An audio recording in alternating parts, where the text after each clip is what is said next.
Oi, pessoal, eu sou a Laís Corá, secretária de Governança da Fundação Elos, e hoje vou conduzir mais um episódio do Elos Entre Nós.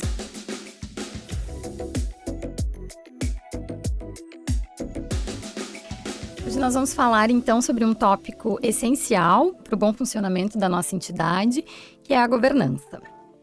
A governança, então, envolve um conjunto de práticas, políticas, estruturas que garantem, uma gestão ética, transparente e responsável dos nossos recursos. É essencial para assegurar a tomada de decisões de maneira justa, transparente, e que da maneira mais justa, para gerir os recursos dos nossos participantes. Além de entender um pouquinho, então, sobre esse processo, a gente vai falar um pouquinho sobre o processo eleitoral. Esse é um ano de eleição na Fundação Elos, onde a gente vai escolher os membros do nosso Conselho Deliberativo, Fiscal e também do Comitê de Investimentos.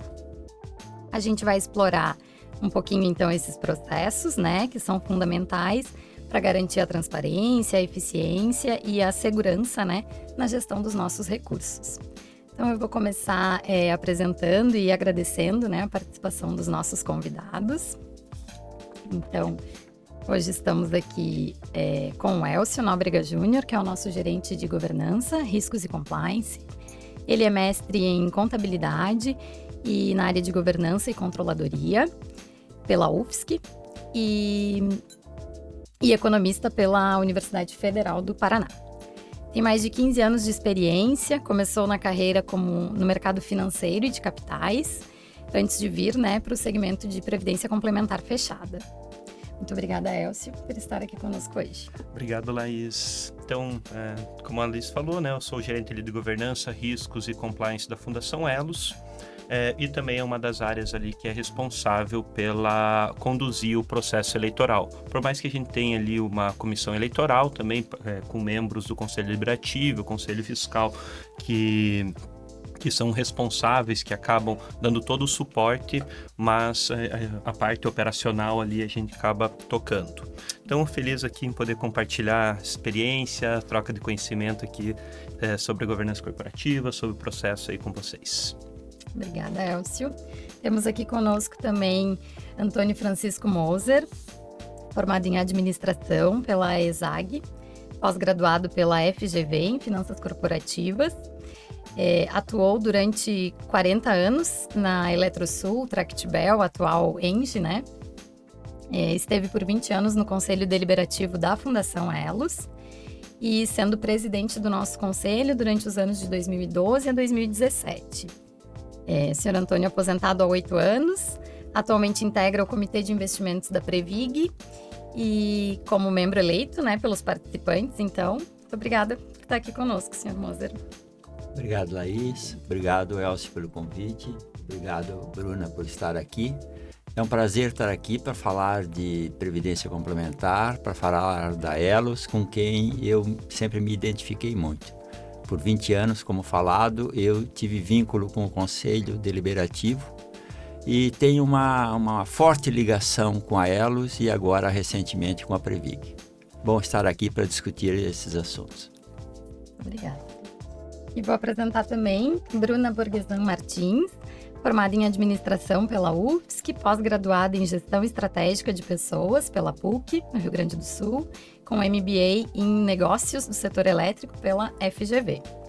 Bruna tem 14 anos, então, de experiência em gestão de pessoas na Eletrosul, sendo nos últimos 5 anos superintendente da área. Atualmente, ela é gerente de Business Part na Eletrobras e atua há 1 ano como conselheira no Conselho Deliberativo da Elo Saúde também. E recentemente, agora no mês de maio, também tomou posse como titular no Conselho Fiscal aqui da Fundação Elos. Seja muito bem-vinda também, Bruna. Obrigada, Laís. Obrigada, Elcio. Obrigada, Moser. É um prazer estar aqui, E eu não poderia deixar de passar aqui de fazer um reconhecimento para a própria Elos, pela iniciativa de proporcionar esse tipo de bate-papo que a gente está fazendo hoje, nesse formato, podcast Elos Entre Nós. Quem escolheu o nome foi muito bem-vindo, E como o próprio nome já diz, ele cria essa proximidade, né, com os nossos participantes, sejam eles ativos ou assistidos, né? E isso garante maior transparência de informações, o que é fundamental aí para uma boa gestão, que é o tema do assunto de hoje, né? Então, segundo, é um prazer, uma honra estar aqui com vocês, porque são conhecedores do tema, né? Eu sou uma aprendiz ainda, estou iniciando aqui meu contato com a Fundação de uma forma mais por dentro, né? Eu conhecia muito a Elos de fora, né? Olhando enquanto a patrocinadora Eletrosul e agora Eletrobras. Então, é uma honra estar aqui com vocês e é sempre, para mim, um momento de aprendizado. Então, obrigada pelo convite. Obrigada a todos. Então, nesse primeiro bloco, vamos dar um passo aqui atrás, né? Eu vou pedir para o Elcio explicar um pouquinho para a gente, assim, para a gente entender a base de tudo, né? Elcio, explica para a gente o que é a Elos. Tá. Então, a Elos é uma entidade fechada de previdência complementar. O objetivo dela é complementar mesmo os benefícios das pessoas a partir do momento que elas se aposentam, sendo complementar ao serviço de previdência social do governo, o que o pessoal conhece aí do INSS. Então, a Elos está prestes a completar 51 anos aí, né, agora em julho. As principais patrocinadoras hoje são subsidiárias da holding Eletrobras. Então, hoje a gente tem mais de 7 patrocinadores conosco. Impactamos, eu gosto de falar de impactamos pelo menos 3 mil famílias, né? Então 3 mil participantes que nós temos, mas a gente sabe o quanto isso acaba impactando a vida das pessoas de uma maneira muito mais profunda, né? E atualmente administramos mais de 3,3 bilhões. Temos também aí, acho que fazendo um ano também, o Plano Futurize, né, que é o nosso plano família, que a gente vê como uma oportunidade dos familiares dos nossos participantes também terem acesso à Previdência, aos benefícios da Previdência como um todo. E Elcio, eu ia pedir também para você explicar para a gente um pouquinho, dentro do contexto, né, de entidade de previdência privada, né, exatamente assim, como funciona, né, o que é a governança da Fundação Elos? Acho que primeiro achei desmistificar um pouquinho, né, porque às vezes a pessoa fala, porque a governança da minha entidade não aprovou, como se fosse apenas o conselho deliberativo, às vezes só o conselho um ente, né, então ele acaba sendo multidisciplinar, então ele é um conjunto de regras, processos, sistemas e controles que eu gosto de falar que leva ao sucesso das organizações. Então eu gosto muito dessa visão, atingir o objetivo. E a gente vê principalmente nos últimos tempos o impacto positivo das organizações na sociedade, no meio ambiente onde elas estão inseridas, né? Então, eu gosto de falar, o resultado é importante sim, mas não a qualquer custo. Então, a governança corporativa como um todo, ele tenta trazer esse não a qualquer custo. Então, e quando a gente fala do processo de governança corporativa, um dos grandes diferenciais que nós temos do segmento de previdência complementar é uma visão de uma gestão compartilhada, uma gestão participativa, né? Então, se você for para uma entidade aberta, você não tem poder de escolher quem vai fazer parte do conselho deliberativo, quem vai fazer parte do conselho fiscal, quem vai estar auxiliando no comitê de investimentos, né? Então, é um tipo de negócio que ele... O participante, além de ser cliente, ele também faz parte, ele é dono, né? Então ele acaba sendo um stakeholder, ou também chamado de parte interessada. Ele se interessa muito. Então, todo esse processo de governança corporativa, ele busca trazer, daí eu vou trazer alguns princípios aqui que hoje são os mais atuais, aí, que foi publicado em 2023 pelo Instituto Brasileiro de Governança Corporativa, que todo esse processo de governança é para tentar garantir integridade, então é fazer as coisas certas, de maneira ética, transparência, todo mundo ter acesso à informação que lhe é de direito e vai além, não apenas aquilo que é obrigado por legislação. Então, dar a informação necessária para tomar decisão, seja do participante, seja do patrocinador, seja do nosso órgão fiscalizador. Equidade, então, que nem a gente falou, o relacionamento que a gente tem tanto com o patrocinador quanto com o participante, é um relacionamento de longo prazo. São poucos negócios que você tem esse tempo de vinculação de um cliente, né? Então a gente falando 30, 40, 50 anos. Então quem entrou com 20 anos trabalhou 30, 40 anos e vai se aposentar mais 30, 40 anos, olha o tempo que ele está. Então o dever e a responsabilidade que os conselheiros têm no tratamento desses entes, né? Responsabilização, então todo mundo ali é responsável, então, e o conselheiro também ele é responsável pelas decisões, pelo direcionamento, e quando ele entra ali, acho que é um ponto que eu sempre gosto de deixar muito claro, não importa se ele é indicado, se ele é eleito, quando ele entra para tomar as melhores decisões em prol da Elos, né? Então, ele tem responsabilidade com o futuro.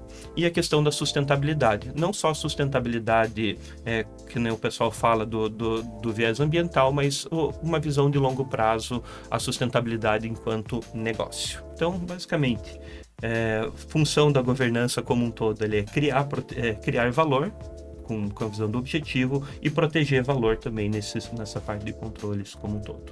E daí, bem para dentro do nosso segmento, temos leis que garantem o acesso do participante, questões de proporção de participantes dentro dos órgãos colegiados, e isso é garantido para eles. Certo. Queria fazer uma pergunta agora para a Bruna. Bruna, você que foi, né, recentemente, então, tomou posse aqui no nosso Conselho Fiscal. Queria saber um pouquinho de você, qual que é a sua expectativa para o seu mandato, né, no Conselho. No Conselho Fiscal, né? Então, de uma forma bem sintética, né? Eu acho que é importante a gente distinguir o papel do Conselho entre o deliberativo e o fiscal, né?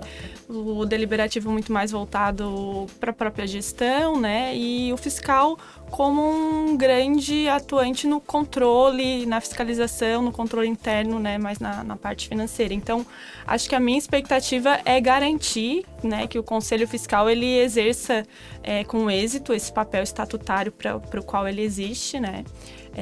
Fazendo, então, com zelo esse controle interno, essa fiscalização da gestão da Elos, né? E resumidamente é isso. A minha expectativa é fazer bem esse papel, garantir que a fundação tenha melhores práticas, que atue de uma maneira ética, né? Acho que ética, eficiência, conformidade com a legislação e com os regulamentos que lhes são aplicáveis. Então, basicamente, resumindo, é isso. Se a gente conseguir fazer bem esse papel, já está muito bem feito, né, Mose? Exatamente. Eu queria, se puder compartilhar com a gente, saber como é que está sendo justamente esse início, né? E como é que foi, assim, a tua preparação para tomar posse, né, nessa cadeira do Conselho Fiscal, e como tem sido esse inicinho aí de mandato? Então, Laís, assim, é bacana a gente falar, né, porque a gente está em processo de eleição, então trazer um pouquinho da minha experiência, né. Quando o convite chegou pela Eletrobras, a primeira coisa que me veio em mente foi recusar, né? Aquela síndrome da impostora que a gente tem, né? Que, bom, eu começo a pensar que eu não vou ser capaz, né? Eu não vou dar conta, é uma responsabilidade muito grande, né? Então, o primeiro passo, assim, da minha preparação foi tirar um pouco isso de lado, né? Afastar esse sentimento e acho que entender que, sim, a gente tem um background aí que nos habilita, né? Claro, existe um papel importante aí de voltar a estudar alguns temas, me apropriar de outros, né? E acho que com dedicação não é nada que não seja possível de se fazer.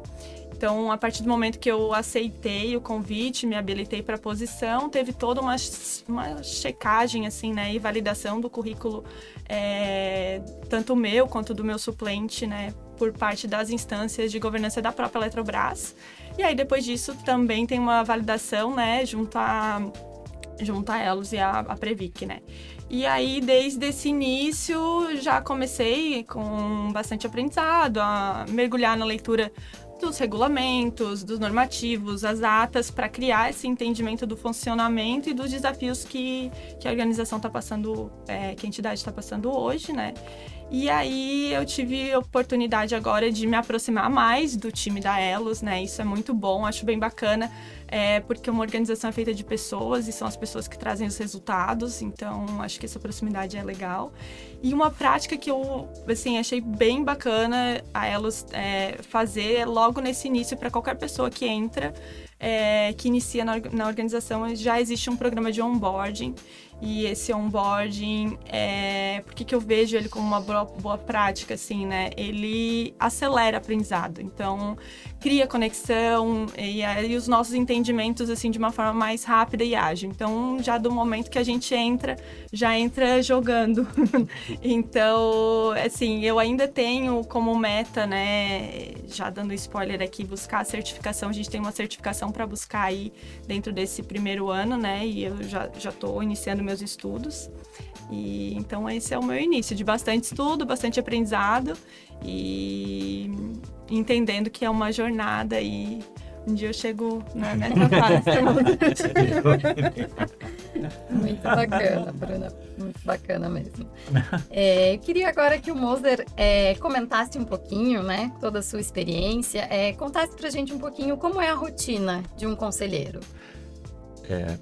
Cada conselheiro, certamente, tem a sua rotina própria no que se refere à preparação para a reunião. Eu vou falar um pouquinho de como eu funcionava, né?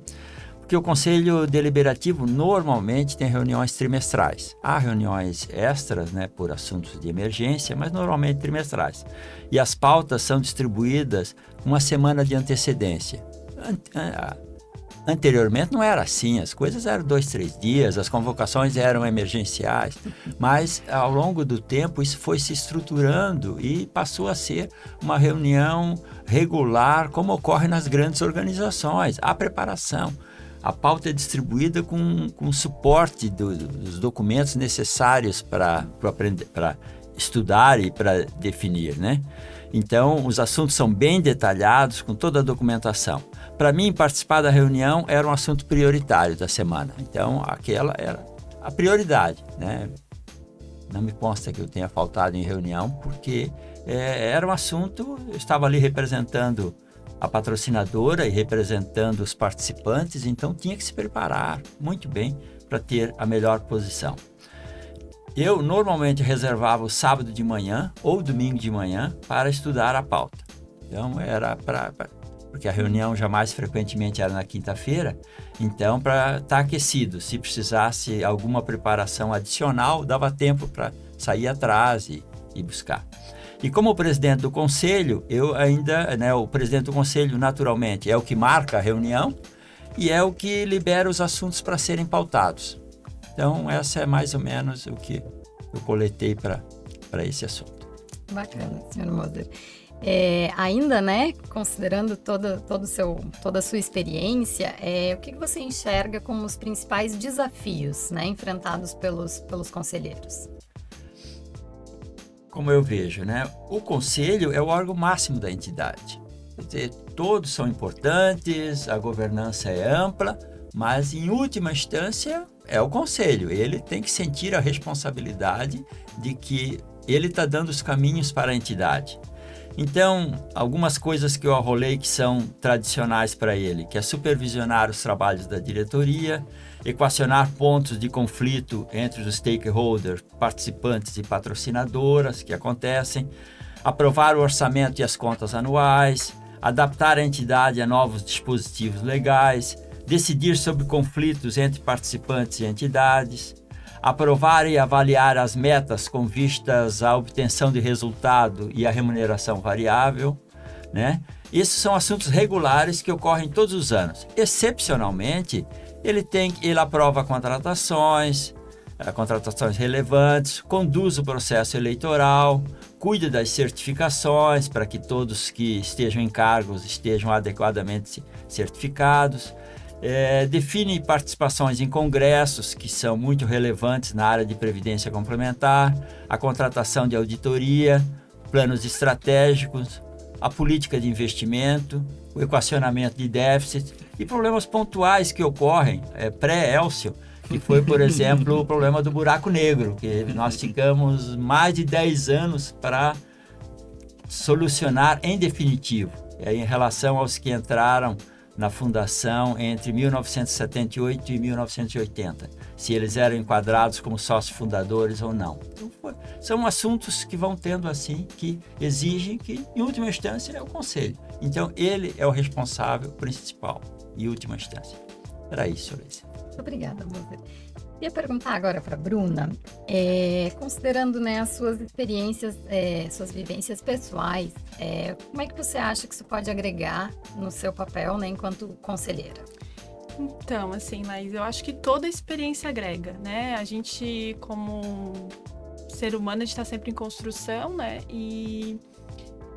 Então, toda a jornada aqui percorrida agrega, mas em particular eu vou destacar aqui 3 aspectos da minha experiência, né? Que acho que é um pouco de estar do outro lado da mesa no aspecto da gestão, né? E aí conhecer o dia a dia da gestão, né? Saber como funciona uma organização. Então, essa experiência, né, de já trabalhar lá na Eletrosul há um tempo, me leva a ter um perfil um pouco mais questionador e de fazer perguntas críticas, né? E querer me aprofundar mais de como que é conduzido o processo e como que o controle daquele processo funciona e como que ele pode melhorar. Então, acho que isso traz algum ganho. Segundo, é a vivência em gestão de pessoas, como eu falei, né? São as pessoas que trazem resultados, então acho que isso também é agregador. E essa experiência de quase um ano no Conselho Deliberativo da Elo Saúde faz ter um conhecimento prático de como funciona a estrutura de um conselho, os ritos das reuniões, né? E o papel do conselheiro, a diferença entre o fiscal e o deliberativo. Então, aí eu já começo no jogo, mas tem muita coisa ainda para conhecer e agregar, né? Então, aí a gente está sempre aprendendo. Muito legal. Queria perguntar, então, agora para o Elcio, né? Elcio, qual é exatamente, então, o papel do Conselho Fiscal para garantir, né, a manutenção da transparência e da integridade dentro da Fundação? Então, como o Moser já tinha comentado, né, o Conselho Fiscal ele é o papel, ele é o órgão de controle interno da Fundação, né? A Bruna também já colocou ali no papel dela de conselheira, né? Então, ele acaba sendo responsável pelo acompanhamento da gestão administrativa, econômica, financeira de toda a Elos. Então, ele vai acabar olhando o acompanhamento, seja dos balancetes, dos balanços, posição trimestral, anual. Ele vai ter que se debruçar sobre as demonstrações financeiras anuais. Então, sobre o plano de benefícios mesmo, então questões atuariais, questões de déficit ou superávit, como está caminhando essa situação.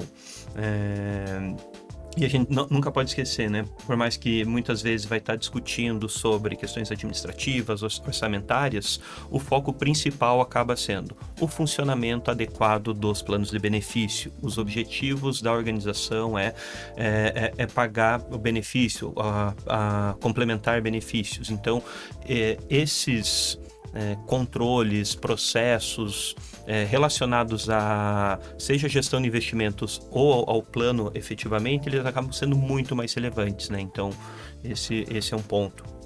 E o papel de trabalho, digamos assim, ele começa olhando o quê? Primeiro olhar lei, regulamento, olhar também questão relacionada a normas internas e ver se aquilo que está sendo feito está dentro daquilo que foi aprovado. Então, a gente tem o Conselho Deliberativo de um lado, traçando metas, traçando objetivos, colocando políticas, códigos, normas para balizar a atuação dos administradores, e o Conselho Fiscal, daí de uma maneira independente, então de uma maneira bem independente, ele tem esse papel de verificar se o que está sendo feito está dentro, está em conformidade também com aquilo que foi proposto, né? Por isso, quando fala em transparência, integridade, toda essa relação entre deliberativo, fiscal, diretoria, esse equilíbrio que tem, ele traz um reforço muito grande para a organização no dia a dia, né? Então, do ponto de vista da transparência, as atas do Conselho Fiscal são disponibilizadas na íntegra para os participantes. Então, quem não teve a oportunidade pode entrar lá na sua área de participante e vai ter acesso às atas do Conselho Fiscal. Então, do Conselho Deliberativo a mesma coisa. Então, a gente disponibiliza na íntegra. Então, por mais que o participante não esteja no dia a dia, ele consegue ver aquilo que foi decidido, o que está sendo tratado, as eventuais deficiências, o que o Conselho Fiscal está olhando, né? Então, acho que por isso que fala muito de transparência e integridade, o Conselho Fiscal tem um papel muito importante. Nesse quesito, né? Exatamente. Eu vou aproveitar, então, esse gancho e vou pedir para o Sr. Moser explicar para a gente um pouquinho, então, quanto ao papel do Comitê de Investimentos, né?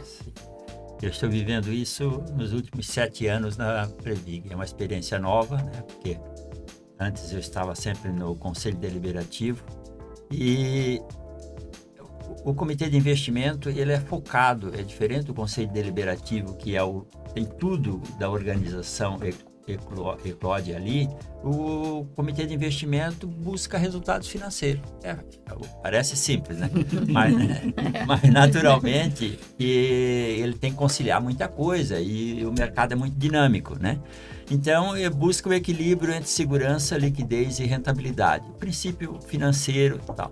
Só que, ao administrar o patrimônio dos participantes de longo prazo, como o Elcio falou, relacionamento 30 anos, 40 anos, 50 anos, talvez tudo correr bem, ele tem que ser um pouco conservador, ele tem que privilegiar a segurança em relação à rentabilidade. A liquidez não é o princípio principal, porque em sendo um grande patrimônio, ele sempre tem alguma fonte de recurso líquida. Então, ele está mais no conservador, depois na rentabilidade e, por último, na liquidez. Fazer parte do comitê, só que fazer parte do comitê exige uma atenção muito grande, né? Muito grande, porque atenção no sentido de atualização. Tem que estar em cima, todo dia está mudando. O dólar hoje passou de 5,50, né? E cada dia está mudando, então tem que acompanhar as coisas de mercado, inflação, juro, câmbio, PIB e também a geopolítica, né? A guerra da Ucrânia impactou os ativos mundiais, a guerra Israel-Palestina da mesma forma. Então, busca de resultado de uma forma consistente, diria assim. A vantagem é que o comitê é formado por 6 pessoas. Então, são 6 visões que estão sendo levadas para a mesa. E, por exemplo, o comitê da Elos já era mais ou menos assim, e o nosso é assim. Dos 6 membros, 3 são ex-gerentes de investimento. Então, é pessoa que operava na mesa, pessoa que sabe fazer as coisas, tem um amplo domínio. Tem um que foi diretor financeiro por 3 meses, o outro foi assistente da área financeira por 7, 8, 10 anos. E eu. Então, dá um conjunto muito interessante de debate, de visão diferente das coisas, né? Então, está sendo uma experiência bem interessante e estimuladora. Como a Bruna falou, é um aprendizado diário. Cada dia, né? Muito legal. E de uma forma até vou deixar muito em aberto aqui para o Sr. Moser, para o Elcio, a Bruna também, né? Para a gente fechar, né? Falta a gente entender então um pouquinho melhor a responsabilidade aqui especificamente do Conselho Deliberativo. Então, Você quer falar? Eu vou começar de maneira mais ampla, daí acho que você já começou colocando também. Então, de maneira geral, assim, quando ele fala, se eu for pegar na legislação, estratégia e as normas gerais da administração. Então, como vai funcionar a organização como um todo. Então, quem vai traçar o objetivo, toda a parte de planejamento estratégico, como vai ser a estrutura administrativa. Então, se fala muito em políticas, normas também, né, que se aprovar, que nada mais é do que o direcionamento, o que o conselho entende para aquela organização, o que deve ser seguido. Então, a gente tem lá uma política de contratação de terceiros. Não se quer correr o risco de você estar trabalhando com uma pessoa que não é idônea do outro lado. Então, vai fazer precisa ter um processo de diligência, de conhecer esse teu fornecedor, você precisa verificar antecedentes. E quem determina isso é o Conselho Deliberativo. por meio de políticas. A gente tem um código de ética. Então, quais são os comportamentos éticos esperados e também aqueles que não são aceitáveis na organização? É o conselho, porque quando você vai para a ética, ele vai para um ambiente muito pessoal. Então, cada um acaba tendo seus limites éticos de uma maneira diferente. E você tendo isso documentado, você ter ali, é muito mais fácil ter esse documento para seguir. Então, de maneira geral, seja a estratégia do planejamento estratégico, estratégia de investimentos por meio das políticas de investimentos que também são aprovados pelo Conselho. Então, eles são guardiões também de cultura, ética e desses princípios. Então, a gente sabe, né, que eu vou voltar, resultado sim, mas não a qualquer custo. Porque se você levar só resultado e acabar não levando questões relacionadas à ética, integridade, controles internos, compliance para o conselho, começa a se criar um ambiente onde só o resultado importa. Então, eles também atuam como esses guardiões, né? Então, e daí, Moser, pode Ou seja, foi bastante abrangente. Mas veja o seguinte, numa empresa comercial, nas grandes organizações, você tem o conselho deliberativo que toca a empresa, se reúne trimestralmente, elege os diretores e tal, mas quando há um assunto que máximo transcende ao conselho, você vai para a Assembleia Geral, né? Lá você decidiu e sepultou o assunto, o caminho que foi tomado. Na fundação não tem Assembleia Geral, é o conselho, é ele que vai dar a última instância. Ele mesmo pode rever um assunto que ele já decidiu, mas é ele, não é a patrocinadora, não são as patrocinadoras, a última instância é o conselho. Eventualmente pode ter uma interferência, uma intervenção da Previc, mas aí é fora de caminho, né? Mas em condições normais. Então, ele é o órgão máximo. O órgão máximo, ele é o decisor em última instância. Então, o caminho que a entidade toma depende muito do conselho. Lógico, depende de todos, depende da faxineira, sem querer menosprezar, depende do pessoal de contabilidade, pessoal de finanças, pessoal de recursos humanos, depende de todos. Mas a decisão, a última instância é do Conselho Deliberativo. Então, só realçando a importância do conselho. E outra coisa que a gente está falando de um tema que sempre coloca é o dever fiduciário, que às vezes é até difícil de você explicar, né? Então, o que é as decisões que são tomadas ali estão sendo tomadas para os recursos de vidas que foram colocadas na mão da Elos, né? Então a pessoa vai acumulando todos aquele recurso durante toda a sua vida laboral e você está tomando decisões que vão afetar esses participantes, né? Então você está tomando conta de um patrimônio de um terceiro. Então, e o dever fiduciário é que você tome conta desse patrimônio, desses valores, como se ele fosse seu. Então, as decisões têm que ser baseadas sempre no melhor para os participantes, para a patrocinadora e para elas como um todo, né? Então, acho que esse nível de responsabilidade, além da responsabilidade máxima da organização, que todas as decisões independentes, das mais tranquilas às mais complexas do ponto de vista de discussão, é também a responsabilidade com a vida dos outros, né? Eu acho que esse é um outro ponto também bem importante ali da responsabilidade do conselho e do conselheiro. Exatamente, a gente ali fica, né, tem que estar sempre olhando não só participante, não só patrocinadora, não só entidade em si, né, então, exatamente. Não só o curto prazo, mas também o longo prazo, porque não pode exaurir o patrimônio e não ter no futuro, então ele tem que considerar todos esses aspectos.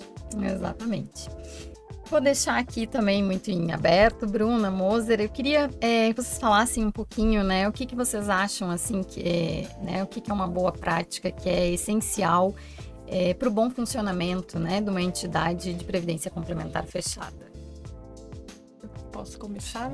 Eu listei algumas, o Elcio já acabou falando, na fala dele eu percebi que apareceu a transparência, apareceu a equidade, apareceu a sustentabilidade. Mas eu fiz uma listinha aqui, vou comentar e daí a gente vai se complementando. Assim. Então, eu listei a transparência, que é garantir que as informações sejam acessíveis para todas as partes interessadas, né?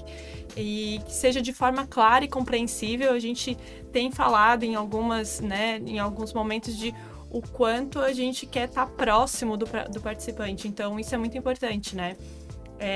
A responsabilidade, que é estabelecer claramente, né, o que é a responsabilidade de quem de tomar determinados tipos de decisões e responder pelo resultado dessas decisões, né?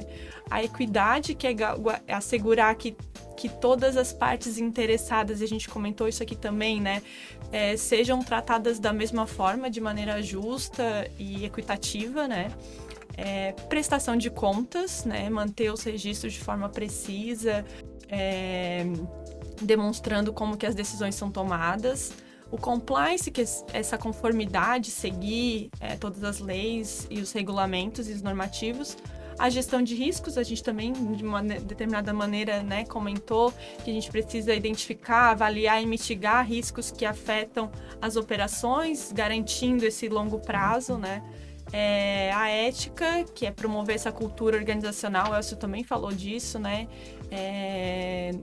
E a independência também, que é garantir, e isso a gente também já comentou, né? As decisões, elas são tomadas de maneira imparcial e livre de conflitos de interesse. Então, isso é um papel muito importante, né? O conselheiro, ele pode lá manifestar o seu voto de maneira individual, né? Claro que ouvindo os demais membros, mas então acho que a independência também garante uma boa prática aí na gestão da governança. Foram os que vieram aqui, Moser, agora. Isso, se me permite, eu acho que você abordou bastante em termos de princípios. Eu vou mais na prática. O que para funcionar do ponto de vista de governança precisa ter? Para mim, ter uma estrutura de gestão constituída por Conselho Deliberativo, Conselho Fiscal, Diretoria Executiva e Comitê de Investimento. Naturalmente que toda organização interfere com governança. Se alguém da contabilidade fez alguma coisa errada que gera números distorcidos, pode levar a administração a tomar uma decisão incorreta. Então, todos participam. Se paga alguma coisa indevido, tudo. Mas, especialmente, ter esses 4 órgãos independentes funcionando é importante. Segunda coisa, lógico, eu venho do financeiro, vejo tudo meio do ângulo financeiro. A Bruna vem de recursos humanos, então ela vê recursos humanos mais, né? Então, ter um orçamento do ano monitorado mensalmente, isso tem que funcionar, porque senão pode estar se desviando da rota, entende? Terceiro, ter um planejamento empresarial anual com metas das áreas, com remuneração variável associada, para estimular as pessoas a batalhar pelo que a empresa definiu como meta. Ter política de investimento quinquenal atualizada anualmente, né? A entidade tem isso, né? Não tinha, mas foi evoluindo e chegou nisso. Ter reuniões trimestrais do Conselho Deliberativo com pautas distribuídas previamente e reuniões mensais do Comitê de Investimento. O mundo econômico muda tanto que não dá para esperar o trimestre para encaminhar. E por último, na linha da Bruna, ter um alinhamento de toda a estrutura de gestão no sentido de ter um comportamento ético e defesa da entidade, né? É fundamental. Se tiver alguém lá que não seja inserido nisso, ele vai causar distorção, vai prejudicar a entidade. Era isso. Bacana. A questão de gestão de riscos, assim, se fala muito hoje do processo de fiscalização, eles estão muito mais na linha supervisão baseada em risco. Isso pressupõe o quê? Que as entidades também façam uma gestão baseada em riscos, né? Então, que nem o Moser colocou, tem metas, seja meta atuarial, metas da organização, e quais são os fatores que podem me impedir de atingir isso. Então, é uma ferramenta também muito importante para você conseguir identificar aonde você vai gastar mais energia, seja do ponto de vista de controle, do ponto de vista de treinamento. Então, é uma ferramenta que ele acaba, mais ou menos um pouco da parte de gestão de pessoas. Não é a área de gestão de pessoas, é todo mundo. Gestão de riscos, compliance, também é toda a organização que faz, né? Então, eu acho que também é uma ferramenta, um instrumento como um todo, que acaba indo para Conselho Deliberativo, Conselho Fiscal, que vai decidir, olha, a gente dar mais atenção para determinado assunto em detrimento de outro, pelo momento da entidade, e cada entidade também ela é única, né? Então, acho que um outro ponto, em nenhum momento o que a gente está falando aqui vai servir para todos. Então, vai depender muito do momento, da estrutura, quantos patrocinadores, se é multipatrocinado, se não é, se é só instituído. Então tem que ver aquilo que é mais adequado para cada organização também no seu momento. Exatamente. Aqui nas nossas falas, né, muito se fala em transparência, acho que realmente é um dos principais, né, aí, princípios que a gente se preocupa muito, né, na Fundação Elos. Eu queria que tu explicasse um pouquinho pra gente, Elcio, como é que a Elos garante a transparência, né, tanto nas nossas ações quanto nas decisões da governança, como é esse processo dentro da Elos? Muitas vezes se confunde a transparência apenas com aquilo que você comunica, o que vai para fora, né, a parte de comunicação com o participante, com os patrocinadores, mas a transparência ela tem que se dar dentro da organização também. Então, como que é o processo decisório? Todo mundo tem acesso às mesmas informações, não adianta nada chegar para um processo decisório onde a informação vai incompleta ou vai errada, que nem falou, você vai tomar uma decisão com base em um relatório que foi emitido, né? Então essa transparência muito clara entre todos os níveis, a informação que vai para o Conselho Fiscal, para o Conselho Deliberativo, para o próprio Comitê de Investimento. Então, imagine se eu tenho um Conselho Deliberativo tratando com um tipo de informação e o Conselho Fiscal trabalhando com uma informação incompleta. Então, você não tem... então, você tem que assegurar que esse processo decisório seja claro. Então, que nem a gente falou, né? O Conselho Deliberativo dá lá suas normas gerais de administração, dá limites e alçadas. Todo mundo está respeitando isso? A sua alçada de decisão, que é da diretoria, é a diretoria que está tomando essa decisão. Eu acho que a questão governança equilibrada, né, que a gente falou, a participação dos participantes dentro, no dia a dia ali do Conselho Deliberativo, tendo acesso, podendo participar das discussões, das decisões, também é uma forma de você garantir transparência, né, então, de informação, das decisões. Agora, olhando para os participantes como um todo, né? Como a gente se comunica. A questão das atas, né? O Conselho Deliberativo, o Fiscal, o nosso próprio relatório anual, né? Que esse foi o primeiro ano aí que a gente publicou nos padrões GRI, que é uma iniciativa global de padronização para você demonstrar boas práticas de práticas ASG, né, de ambiental, social, governança, mas também dentro do nosso relatório de resultados. Então, ali a gente vê um passo muito importante, que antes os relatórios anuais ele trazia resultado, demonstrações financeiras, resultados atuariais, né? Então, hoje a gente está indo muito além disso. Então, trazendo também a questão, qual que são as práticas de governança corporativa, o que foi feito, o que a administração tem feito no dia a dia, qual que é o planejamento estratégico, para onde a fundação está caminhando, né? Então, antes era 90% resultado, hoje você já vem um equilíbrio ali, 50% resultado, 50% quais são as práticas, o que está sendo feito dentro da organização. Então, acho que esse conjunto de informações internas, um processo decisório bem definido, mas a forma de você comunicar e dar acesso às atas, eu acho que é a forma que você consegue garantir ou dar aquela transparência necessária para que todos tenham acesso às mesmas informações. Exato. A gente, inclusive, em diversas reuniões, né? A gente ali, às vezes, está debatendo e está escrevendo na ata e a gente está sempre pensando... Vai ficar claro para quem está lendo, porque aqui é uma discussão de horas, né? E na ata, às vezes, vai só um relato. Então, a gente tem muito essa preocupação também, né? Então, acho que é dessa forma, né?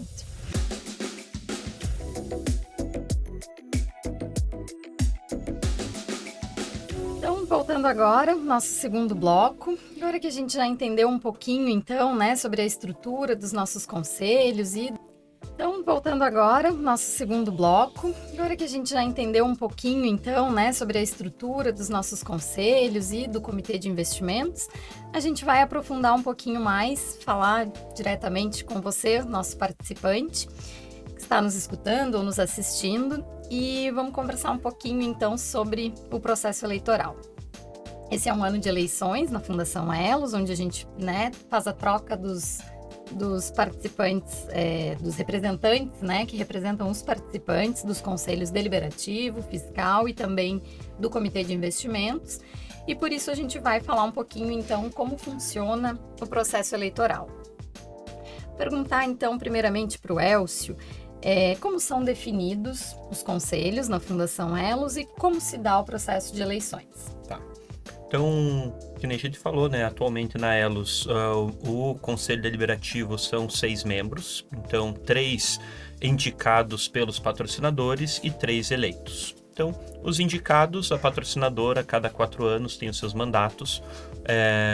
Do ponto de vista técnico, faz a indicação dos membros, ou também quando alguém se aposenta ou pede para sair, né? Então, que nem a gente falou, a Bruna está acabando de chegar, foi indicado recentemente para o Conselho Fiscal, e foi uma indicação da patrocinadora, e que nem ela falou, né? Ela teve todo um processo de escolha dentro do Grupo Eletrosul, Eletrobras, passou por instâncias internas para ver questão de currículo, capacidade, e depois ela é indicada para representar o patrocinador.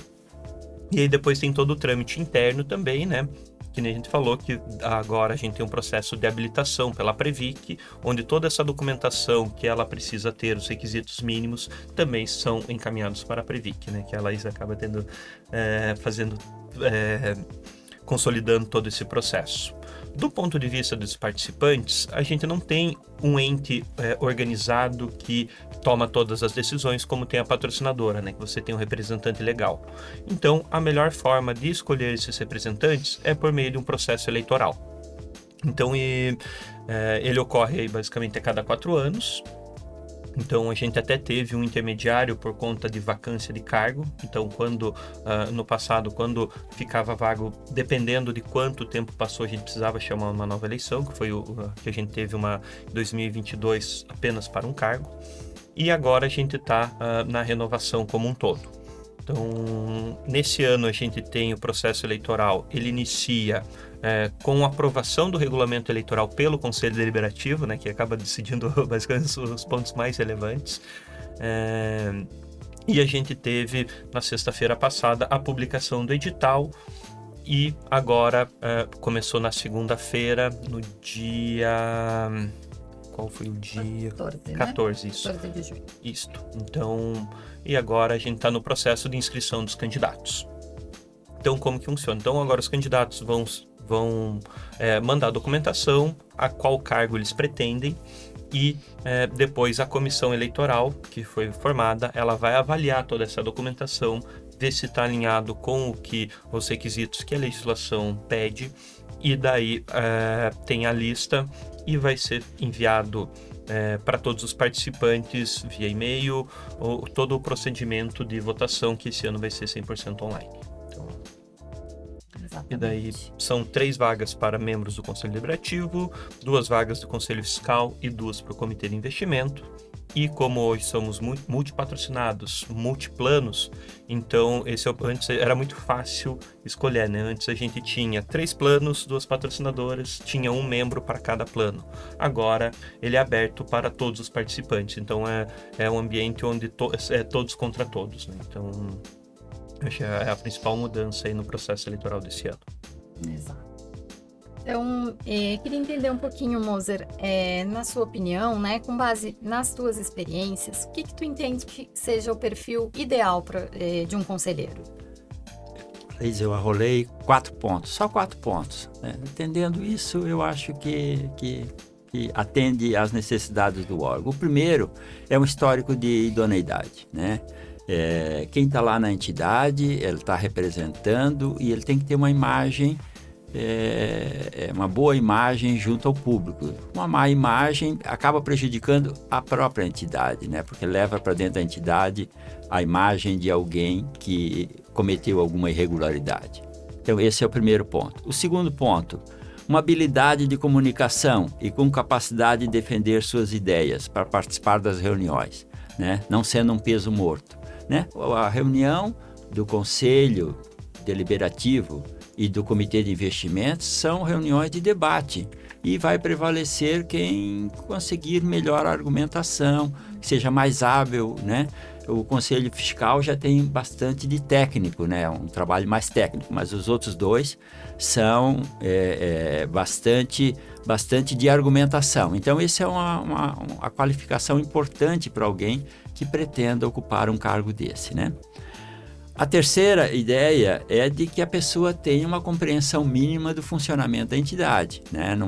Não é chegar alguém que nunca se relacionou com a entidade, que não estuda a entidade, que não lê, que não consulta o site e se candidatar para no futuro se preparar. E o quarto requisito é atender às exigências de certificação, de habilidade, né, que tem que ter junto à Previc, porque senão vai ficar atrapalhando. Se ele não conseguir se certificar, ele vai atrapalhar a entidade, porque ele não vai poder assinar, se assinar passa a ser insatisfatório. Então, para mim, são 4 requisitos assim interessantes para ter pessoas ajudando ao funcionamento da entidade. É isso. Muito bem pontuado, senhor Moser. Vou perguntar para a Bruna, se tinhas alguma expectativa antes, né? E se assim se comparou com a realidade que você encontrou aqui no nosso Conselho Fiscal. Então, Laís, eu acho que é importante dizer que as minhas expectativas já eram bem altas em relação ao próprio time da Elos, né? Uma organização reconhecida, né? Bem com alguns selos aí, a gente já mencionou em outros podcasts. Então, a realidade que eu encontrei só confirmou essas minhas expectativas, né? Em relação ao corpo técnico, à organização, à estruturação. E em relação ao contexto, né? A gente até comentou um pouquinho dos desafios comentamos nos bastidores, né? Mas em relação a esse ano de 2024, então, o que eu espero, né? Quais são as minhas expectativas? A gente está num cenário de consolidação, né? Crescimento e expansão. Eu trouxe essas palavras do próprio relatório de administração da entidade. E então as expectativas é que a gente consiga de fato trafegar nesse cenário de escalabilidade, né? Então, como eu comentei, garantindo que a gente mantenha todo o controle necessário, que os processos sejam íntegros e que estejam em conformidade. Então, é aí um pouquinho de expectativa e realidade aí para esse momento. Legal. E eu queria que você contasse para a gente um pouquinho qual a importância, né, da gente ter a diversidade dentro dos nossos conselhos. Eu acho bem legal a gente trazer esse tema aqui para o bate-papo, né? E antes de ir direto ao ponto, respondendo a pergunta, uma outra constatação que foi bacana de perceber logo que eu entrei foi a quantidade de lideranças femininas que a própria entidade possui, né? Então, isso é bem legal, representa, né, muito bem a diversidade. E assim, falando de diversidade, eu vou tratar 3 pontos essenciais, olhando do ponto de vista de dentro do conselho, né, e o quanto isso reflete na organização Elos como um todo e na sociedade, né? Acho que a diversidade para dentro de um conselho, ela garante uma maior gama de perspectivas e experiências.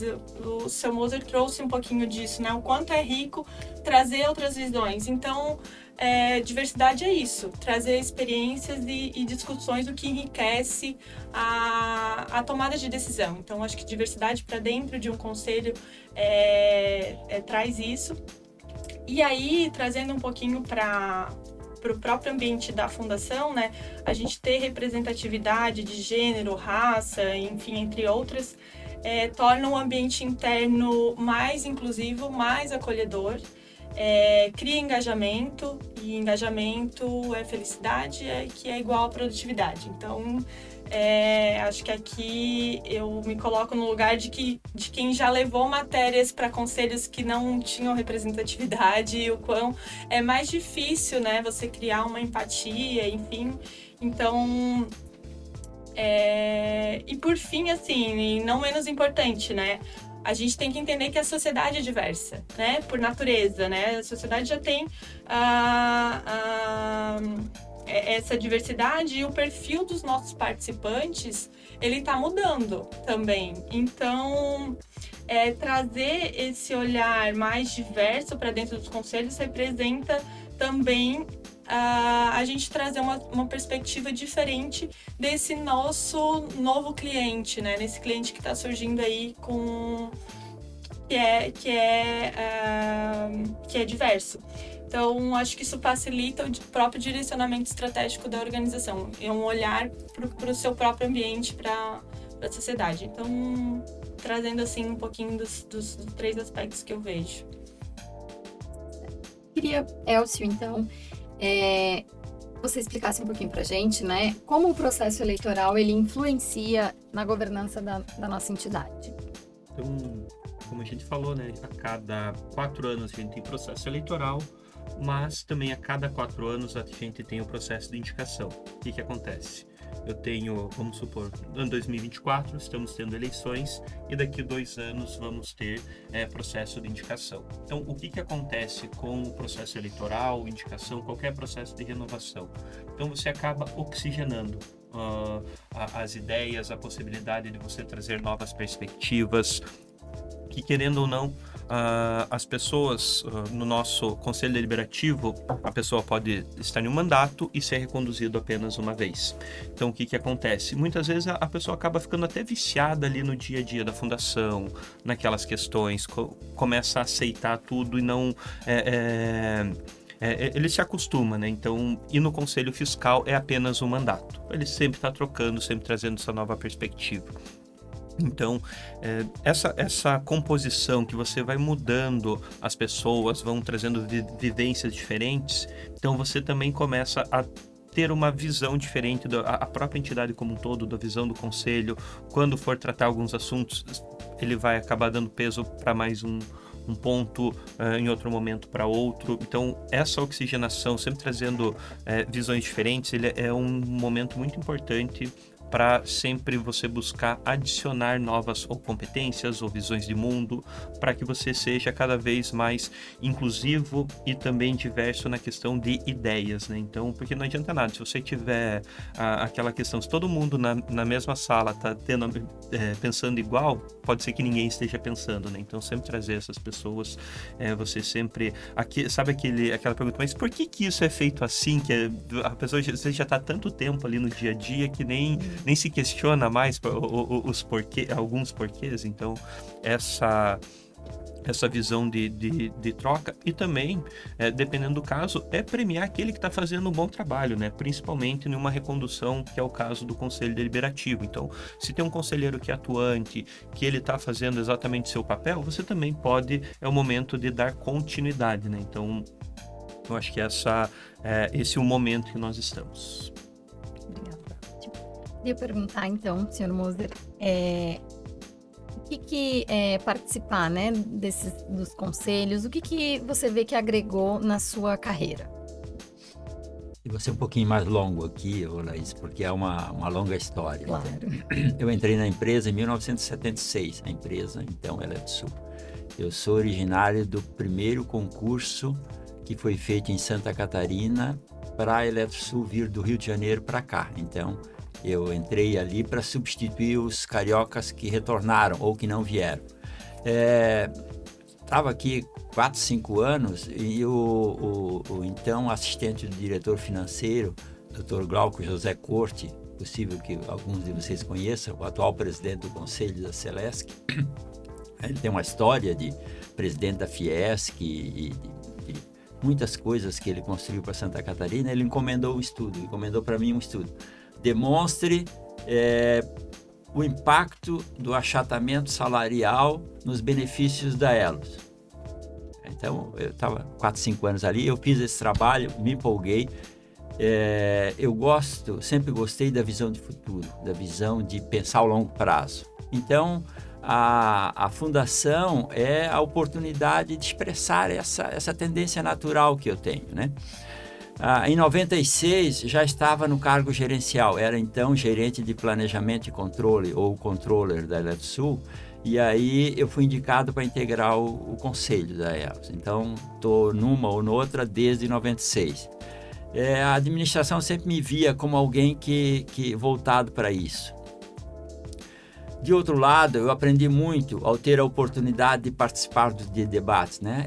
O Conselho Deliberativo é essencialmente debate, né? É defesa de ideias, né? Ao conhecer e buscar equacionar assuntos complexos, como foi a adaptação da Lei Complementar 108, com a redução do Conselho de 9 para 6, né? Que ela impôs isso, conselhos equilibrados. No deliberativo, o voto em Minerva é dos representantes da patrocinadora. No fiscal, o voto em Minerva é do representante dos empregados. Os ajustes das tábuas de mortalidade. Imagine o que mudaram as tábuas de mortalidade nesses 20 e tantos anos. As frustrações de investimento, né, Elcio? Né? Aplicação no FIP, lá no FIP ou no Banco Santos, né? É mais antigo. Né? Equacionamento de déficit. Quando se debateu isso, então é a oportunidade de você participar de debates de coisas complexas. Isso você leva para você. Isso ajuda você lá na organização também, porque, né? Então, participar dos debates ajudou a ampliar o círculo de relacionamento com pessoas de outras áreas, né? Porque o conselho antes tinha alguém da diretoria de construção, tradicionalmente. Não sei se ainda é do teu tempo, mas era, né? Dessa forma, qual é a essência da minha mensagem nesse sentido? É um caminho de duas mãos. Ao mesmo tempo que você dá, você também recebe, né? Nada de finanças. O conselho não é remunerado, certo? Mas a tua satisfação pessoal de estar cumprindo um papel é importante. E agora, no caso do comitê de investimento onde eu estou, isso dá os elementos para eu administrar melhor o meu patrimônio pessoal. E eu tenho uma motivação para estudar. Estudo para o comitê, estudo para mim. Então, fico até satisfeito, né? De ter exercido esse papel, e tanto que eu fui candidato por 2 vezes ao comitê de investimento, né? E estou tendo a oportunidade de desenvolver esse trabalho. Então a contribuição é grande num caminho de 2 mãos, dar e receber. Era isso. Só queria colocar que hoje o Conselho Deliberativo e o Fiscal são remunerados na Elos hoje, então tem essa prerrogativa. Então, só para quem... isso. Inclusive, agora eu vou... agora eu vou trazer aqui, né, de forma aberta. Gostaria que todos vocês complementassem, né? A gente está caminhando aqui para o final do nosso episódio de hoje. Eu gostaria, né, uma última pergunta, então, para a gente conscientizar, né, que vocês passassem um pouquinho do porquê que esse momento ele é tão importante, né, que os nossos participantes eles se engajem nesse processo eleitoral, né, eles se candidatem. Qual a importância, né, por que a gente precisa tanto, né, dessas posições. Então, não sei... se quiser iniciar, deixa os nossos convidados aí. Fiquem à vontade, por favor. Eu elenquei 2 pontos aqui, né? Primeiro, para quem está pensando em se candidatar, acho que o seu Moser trouxe muito bem o perfil do candidato, né? Uma pessoa que esteja interessada e, enfim, tem um currículo, né, com boa índole e tudo mais, mas eu acho que também essa pessoa tá vinculada ao propósito e à missão da Elos, que ele relatou aqui ao longo desse histórico dele, que ele acabou trazendo, que é essa visão, né, de longo prazo, de conhecer assuntos complexos e pensar no longo prazo, né? Então, se isso está alinhado com seus valores pessoais, se candidate. Acho que você vai trazer aqui contribuições, né? E se você está pensando em isso, fazer diferença e contribuir significativamente, acho que é uma boa oportunidade.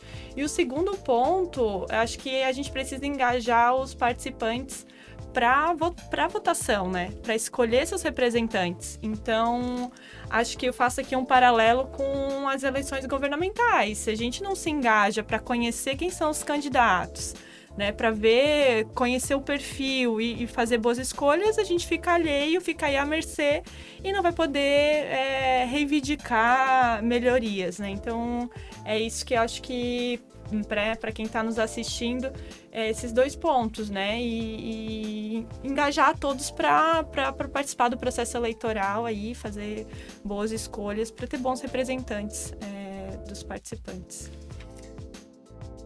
Acho que a Bruna foi bem completa, só vou reforçar um pouquinho, né? E na vida você pode escolher ser ativo e arcar com as consequências da sua ação, e ser omisso e arcar com as consequências da sua ação. Só que, por favor, não reclame, né? Porque se você não quis exercer o seu papel, é igual um papel como cidadão. A oportunidade está aí, né? Como é que você é participante se você não participa? Só está do outro lado, né? Então, é uma boa oportunidade, até para vivenciar mais, até para ter motivação para acompanhar, para ver como é que ficam os representantes que você escolheu e se estão em linha com você. Então, meu estímulo é participe, vote, no mínimo vote. E se tiver condições, se encaixar no seu perfil, se candidate também. É a minha mensagem. Gostei dessa ideia de ser um participante participativo. Então, acho que a questão é ir um pouco além do vínculo pessoal que você tem, né? Ir atrás. A gente depois do processo ali de inscrição dos candidatos, a gente deixa acesso, a gente deixa um mini currículo, vai conhecer. A gente sabe que às vezes dentro da empresa ali é muito fácil, você conhece a pessoa, não conhece, vai ver qual que é o papel dela, e isso do ponto de vista do participante que vai votar, né? Então, exerce esse papel, esse direito que é facultado aos participantes. E aqueles também que têm vontade às vezes de conhecer, é uma oportunidade também. Muitas vezes está no dia a dia, não tem acesso a decisões estratégicas, olhar, pensar de uma forma diferente, né? Então, às vezes a pessoa está no operacional, no administrativo e acaba não tendo acesso a uma reunião do conselho de administração da empresa ou conselho fiscal. E ali é o momento de você, às vezes, estar se preparando, tendo acesso, um senso crítico, uma questão mais ampla, até seja para a carreira, pode ser também essa visão, eu tenho anseio de subir na carreira e trabalhar em conselhos, e é um momento muito importante de adquirir conhecimento. E acho que daí talvez vocês que estejam mais... Eu já tive também em conselho fiscal de outras empresas, e a hora que você muda de cadeira, a tua perspectiva muda completamente diferente. Então, quando você está no dia a dia da organização, você está preocupado com as suas entregas, mas quando você vê de uma maneira macro, de longe, a tua perspectiva muda completamente. Então, acho que é uma experiência bem interessante, sim. Eu acho que aqueles que têm vontade se inscrevam, e para todos os participantes, votem, conheçam os candidatos. E acho que é isso. Obrigada. Então, eu gostaria então só de lembrar que tanto o edital quanto o regulamento eleitoral, eles já estão publicados no nosso site, elos.org.br. Qualquer dúvida, nós temos um e-mail específico também, que é o eleição@elos.org.br, lembrando que eleição, então sem cedilha, sem acento. Esse é o nosso canal oficial, né? O nosso contato de atendimento também, obviamente, vai orientar, né? Encaminhar todas as dúvidas referentes ao processo. As inscrições, elas irão até o dia 5 de julho, às 17 horas, e a votação inicia, então, no dia 5 de agosto. Reforçando, como já dito aqui, esse ano a nossa votação vai ser 100% online, e vai ficar aberta a todos os participantes, tanto ativos quanto assistidos, né? É muito importante, como a gente já comentou aqui, a participação de todos, né? Para garantir a representatividade dos participantes dentro dos nossos órgãos de governança. Então, eu gostaria de encerrar agradecendo a todos, né? Pela participação. Muito bacana tê-los aqui conosco. E assim encerramos mais um episódio do Elos Entre Nós. Obrigada. Valeu, Laís. Foi bom estar aqui. Obrigada, gente. Obrigado.